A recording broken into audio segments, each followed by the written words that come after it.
I got in trouble with the New York Times because I pointed out at one point during the discussion with this journalist that societies all around the world, and I thought of this as a universal anthropological truth and something that was well established to the point of being self-evident, but apparently not, that a major problem that every society faces is the control of aggression by young men in particular, and generally as a consequence of sexual jealousy and striving. And the universal answer to that, insofar as there is one, was the development of monogamous norms and social enforcement of those norms. And, you know, you just described it in some sense as inhibition and control, but I think it's also useful and to think about it as integration and into a more sophisticated game.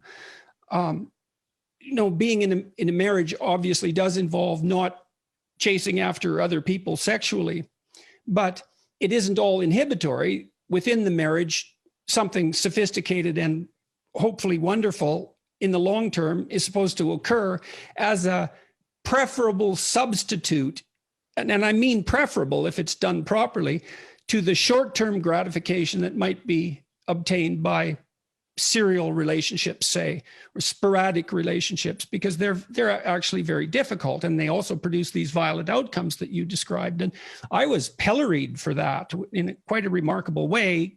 Claims were made that, you know, I was making the claim that governments should, you know, hand over unwilling women to undesirable monogamous men or undesirable men just to enforce monogamy. But really what I meant was, well, one of the reasons for marriage, apart from the fact that two-parent families are clearly much better for children with the father there, is that societies that allow unregulated polygamy or that degenerate into that are invariably rife with extraordinarily high levels of violence. Yes, well, that's what I saw. Now, of course, what the destruction of the idea of the family as we once knew it has been a long process. Started, I think, by intellectuals, literary intellectuals, and it's perfectly true that a bad marriage from which you can't escape is hell. I mean, it's a kind of concentrated hell, and marriage is not easy.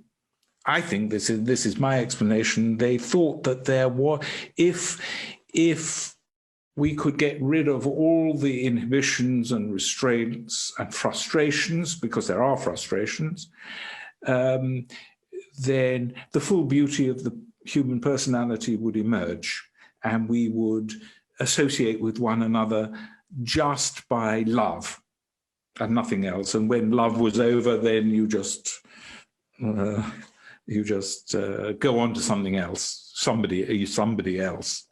But this is actually a very shallow view of things, apart from anything else.